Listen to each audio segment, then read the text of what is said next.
For 35 years, Harold had been the heartbeat of his small town's hardware store.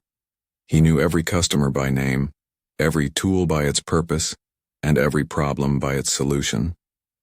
But when retirement came, it didn't feel like freedom. It felt like a door slamming shut on the only life he'd ever known. His wife had passed a few years earlier, and his 2 grown children lived states away, caught up in their own busy worlds. Harold's days, once brimming with purpose, now stretched out in a quiet so heavy it pressed against his chest. He tried to fill the time. Mornings meant coffee on the porch, watching neighbors rush off to lives he no longer shared. Afternoons, he'd walk to the park, settling on the same weathered bench, watching kids chase each other while he wondered where the years had gone. Evenings were the hardest. Dinner alone, the flicker of the TV his only company. The loneliness wasn't just the silence, it was the way the world seemed to spin on without him, as if he'd faded into the background. One chilly autumn morning, something shifted. As Harold sipped his coffee, he noticed Mrs. Jenkins from across the street struggling with her groceries. She was a widow too, and though they'd nodded politely over the years, they'd never really talked. Her hands shook as she juggled too many bags, and before he knew it, Harold was crossing the street. "Let me help you with those," he said, his voice rough from disuse. Mrs. Jenkins looked up, startled but grateful. "Oh, thank you, Harold. That's very kind." He carried her bags inside, and they chatted briefly, about the crisp air, the turning leaves, the way old bones creak in the cold. It was a small moment, nothing grand. But as Harold walked back to his porch, a warmth lingered in his chest. For the first time in months, he felt useful. That simple act stayed with him. The next day, as he sat in the park, he noticed the community garden, once a burst of color, now tangled with weeds and neglect. A faded sign read, "Volunteers needed," but it seemed no one had cared enough to answer. Harold hesitated. He wasn't a gardener, but he knew hard work. Maybe he could do something. The first few days were rough. His back groaned as he yanked out weeds, and his hands blistered from the shovel. But as the garden began to breathe again, so did he. Neighbors started to notice. Some waved, others stopped to chat. Soon a few even grabbed tools to help. Before long, the garden wasn't just a patch of dirt. It was a gathering place, alive with voices and shared effort.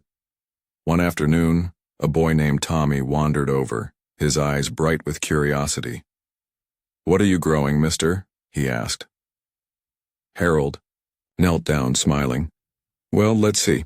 Tomatoes, carrots, maybe some sunflowers if we're lucky." "Can I help?" Tommy asked, already reaching for a trowel.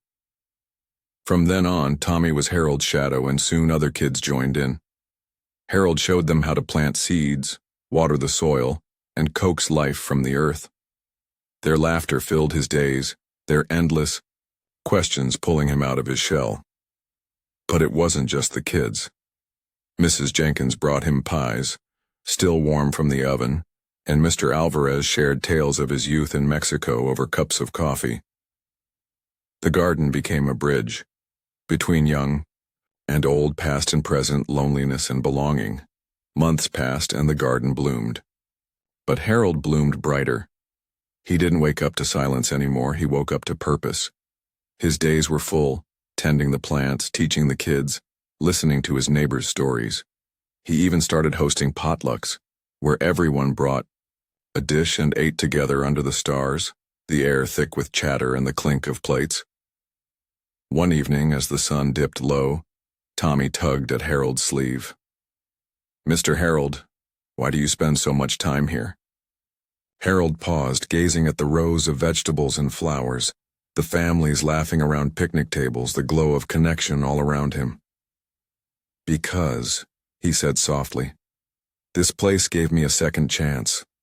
It showed me that no matter how old you are, you can always start again."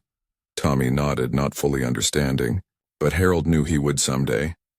As the seasons turned, so did Harold's heart. He wasn't invisible anymore. He was seen, needed, alive. In giving his time to others, he'd found something better than retirement, a community that felt like family. Harold's story doesn't end with him. It's a quiet reminder that life doesn't stop when one chapter closes. It just opens the door to another. Loneliness can feel like a wall, but sometimes all it takes is a small step, a helping hand, a kind word to break through. So if you ever feel the world's left you behind, think of Harold. Step outside, look around, and know that somewhere, someone could use a little kindness. And in giving it, you might just find your own second chance.